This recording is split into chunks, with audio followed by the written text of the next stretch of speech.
rehabilitating the bay's ecosystem and marine resources are also necessary to support the coastal communities that are dependent on Manila Bay for their livelihood and food security. On the part of Manila Water, it is our vision to become a leader in the provision of water, used water, and environmental services, which will empower our people, protect the environment, and enhance sustainable development. It is our goal to provide an exceptional customer experience by implementing sustainable solutions vital to health and life. At the start of the year, we have launched the Adapt Panistero program, also in collaboration with the DENR and the local governments of Mandaluyong, San Juan, and Quezon City. The program is Manila Water's contribution to support the rehabilitation of Manila Bay and highlights our immediate and urgent response to cleaning and maintaining Metro Manila's Three River system and their tributaries. The first leg of Adapt Panistero program commenced in January this year in Maytunas and Ermitaño Creeks in San Juan City. This was followed by the Mandaluyong leg a month after with a similar event organized in Buhayang Bato and Buhangin Creeks. Then just last week, we concluded the last leg of our program in Quezon City, during which we recognized the immense contributions of our Barangay River Warriors in cleaning up polluted riverways despite the challenges of the pandemic. The project also sought to reduce flooding, prevent the spread of waterborne diseases, and restore the creek's natural condition. We are grateful to all our partners who have made this possible. Again, please allow me to reiterate Manila Water support for the government's initiatives, programs, and projects for the benefit of the Filipinos. Let today's activity of the DNR further inspire us to fulfill our respective roles in restoring and rehabilitating Manila Bay, for this is not an easy feat without the support and contribution coming from all sectors.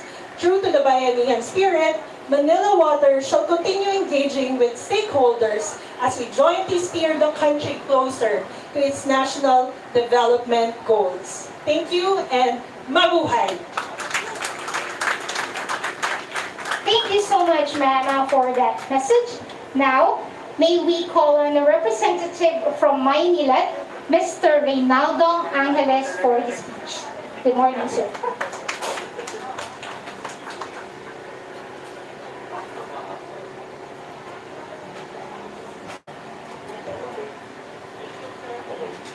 Okay, allow me to deliver the message of our President and CEO, Mr. Juancito Fernandez. Magandang araw sa inyong lahat. The Manila Bay is one of the most important bodies of water in our country, owing to its historical and socio-economic value. It has borne witness to historic battles and served as center for trade and commerce since pre-Spanish times. Rehabilitating the Bay is an undertaking that we have all pledged to accomplish. Since the launch of the DNR's Battle of Manila Bay in 2019, we have made a great stride toward the attainment of this goal. Being the water concessionaire of MWSS for the West Zone, majority of Manila's concession area is located along the Bay's coastline. Needless to say, we have a major stake in ensuring the protection of Manila Bay. So it is good to know that our government through the DNR has been relentless in its effort to protect the Bay. After all, strong political will in enforcing environmental laws is an enabling factor for Manila to also meet its service obligations. Without such kind of support, our job of catching and treating effluents would be doubly difficult. Today's tree planting activity is just one of many initiatives under the Manila Bay Rehabilitation Program. As with every small victory, we celebrate this one as well. Optimistic that our goal of restoring Manila Bay will be attained sooner rather than later. Much still needs to be done.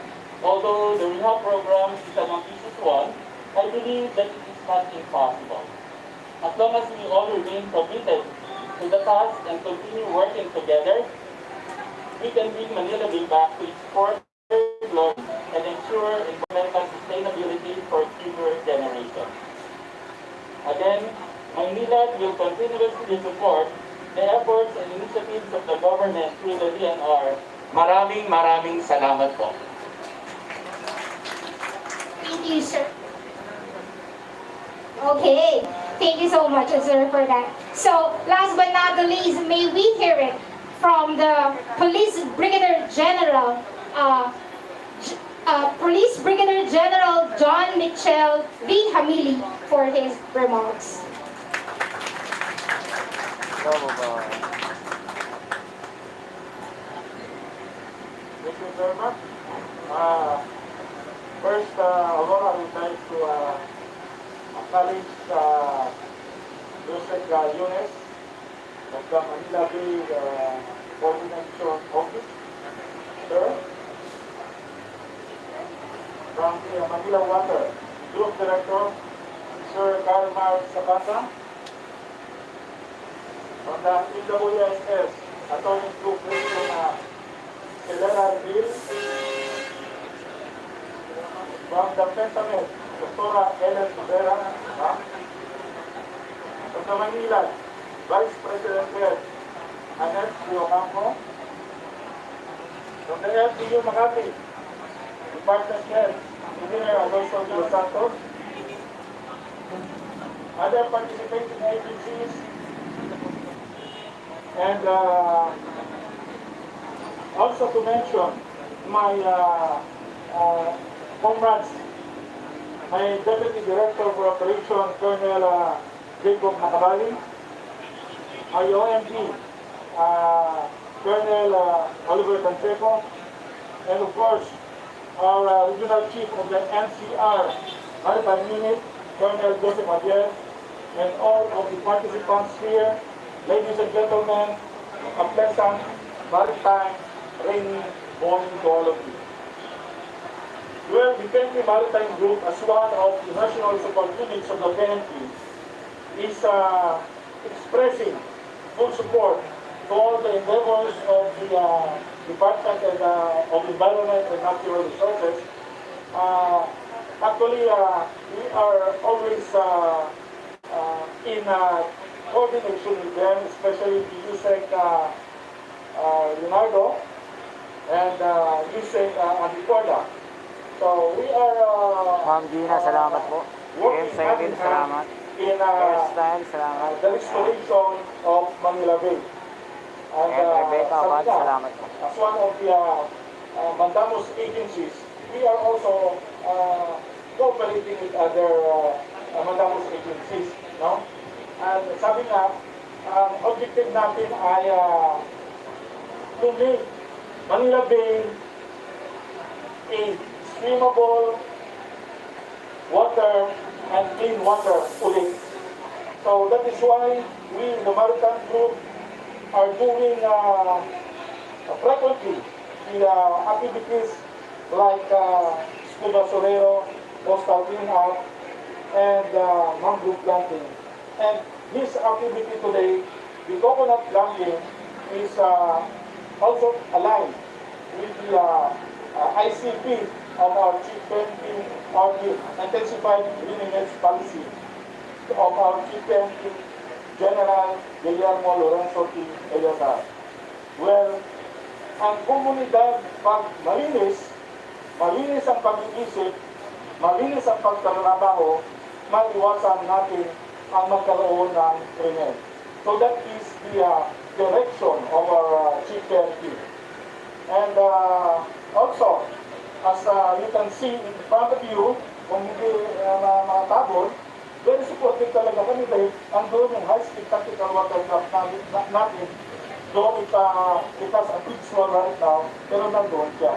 So that's how supportive the Maritime Group in the endeavor of the Department of Environment and Natural Resources. And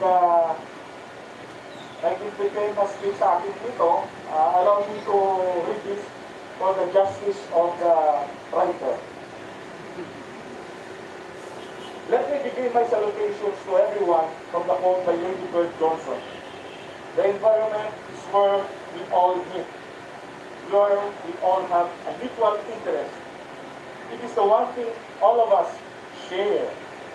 Today is a fitting occasion that we convene and need to preserve the environment that we all share, and have a common interest to save our future generations.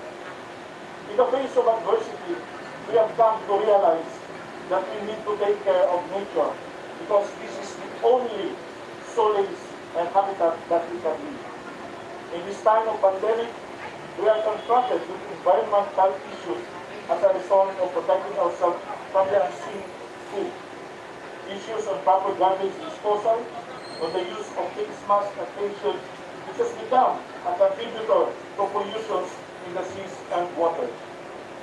As an agency which champions for safe environments and balances protection of the citizens, properties, and environments, the PNP is committed to enforce the law for the protection of natural resources, nature, and the laws that governs the seas and the land.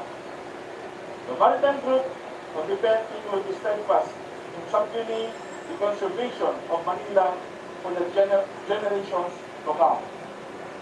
Meanwhile, we do our share today by planting coconut trees along Manila Bay area. This will help strengthen the land covering these areas, at the same time provide for sustainable source of coconut fruits in the future. This is ideal for the coconuts because it is near the sea to grow abundantly. Let us all do our share in conserving the environment by being responsible with our tasks, preserve natural resources by actively performing our duties as public servants and protecting the earth by not polluting it. The PNP Maritime Group will be vigilant in its duties so that the future generation will be able to enjoy clean water, air, and abundant natural resources. Maraming salamat po at magandang umaga sa ating lahat.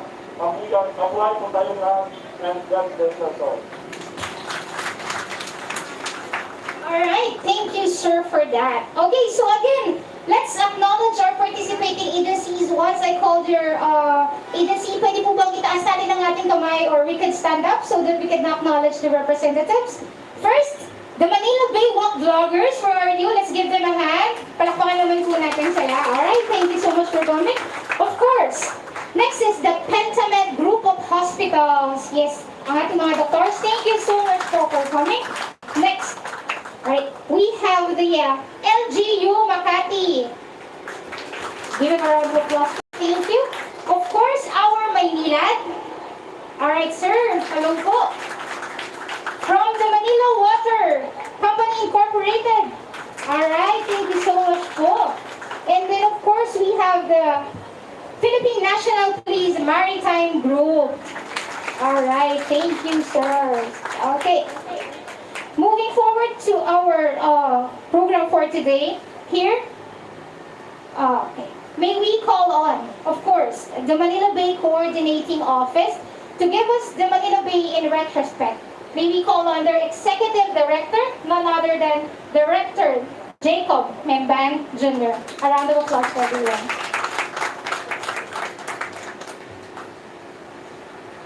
Maraming salamat ka.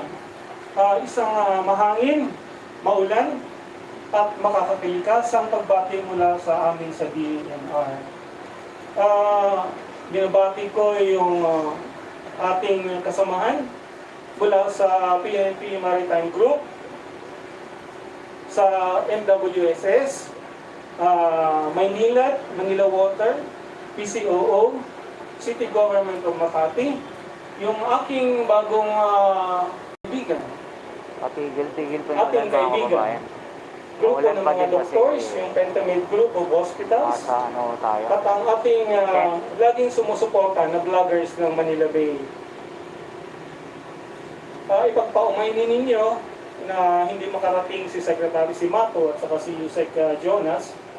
Sila po ay kasalukuyan na sa isang event naman. Tinutukan nila yung Marikina River, yung Task Force BBB, dahil tuwing habagat, alam naman natin na laging bumabaha yung lugar na yan.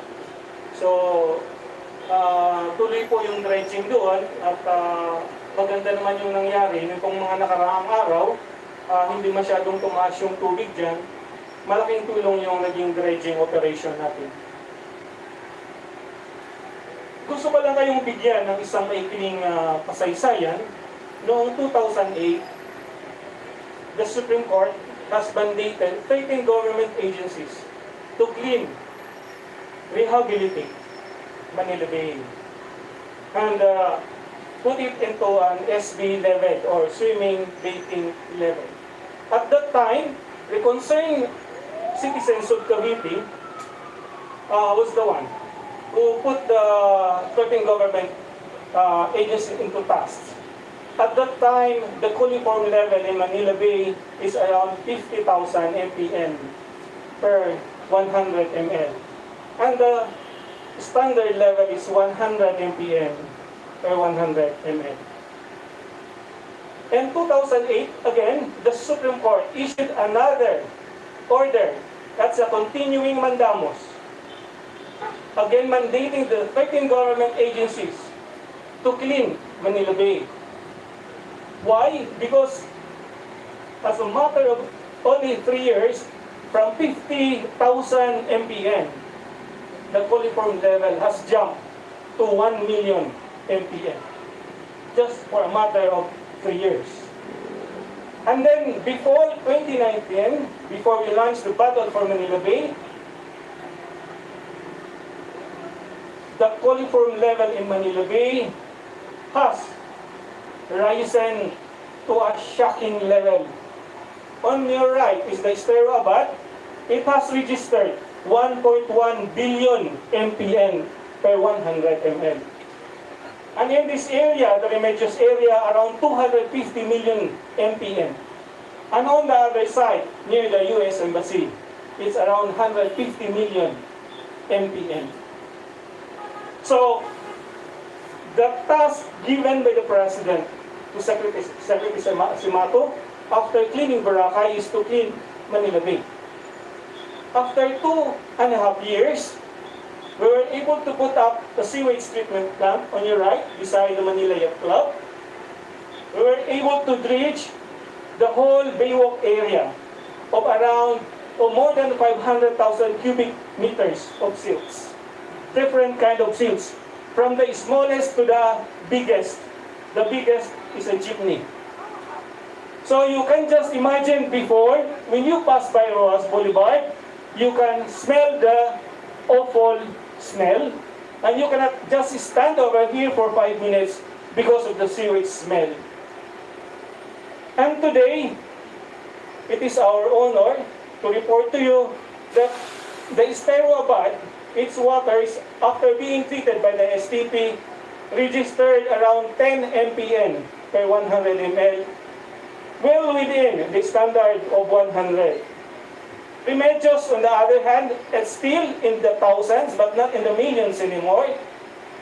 And ironically, but not surprisingly, on the Dolomite area, it's 147 mpm, well within the striking distance of 100 mpm.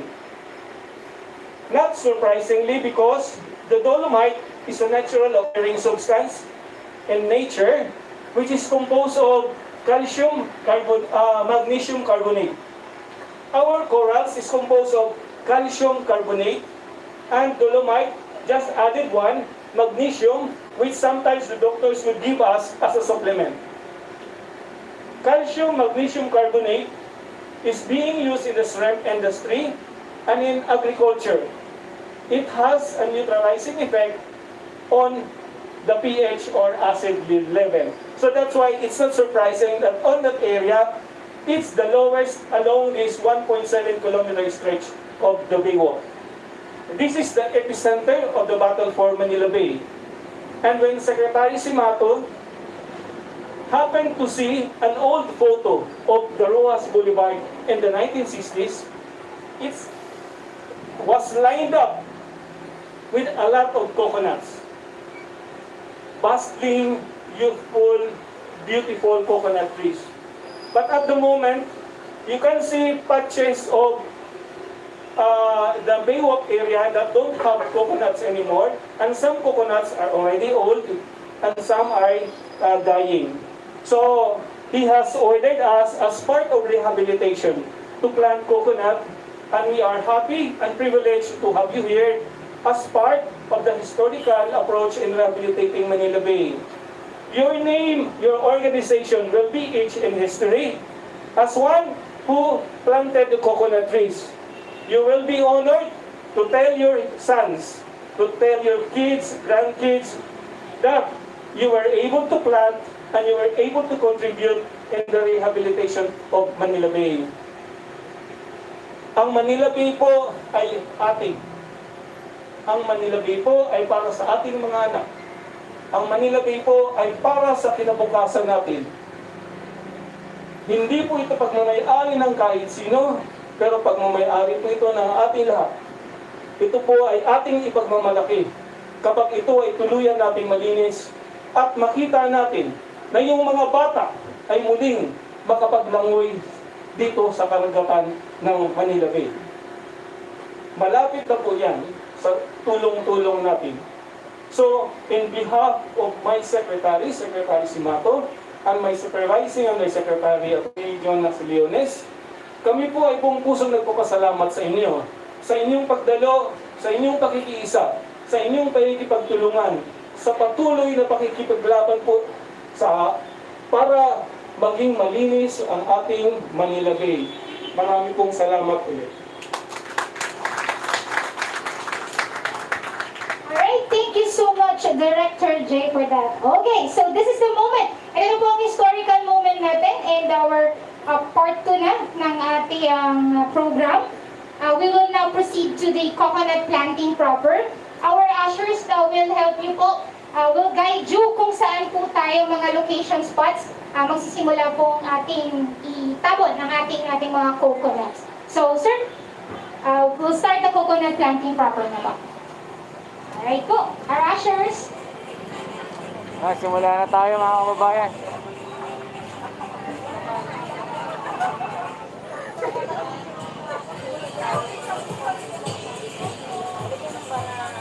Kaso, kailangan natin magpayong. Eto na.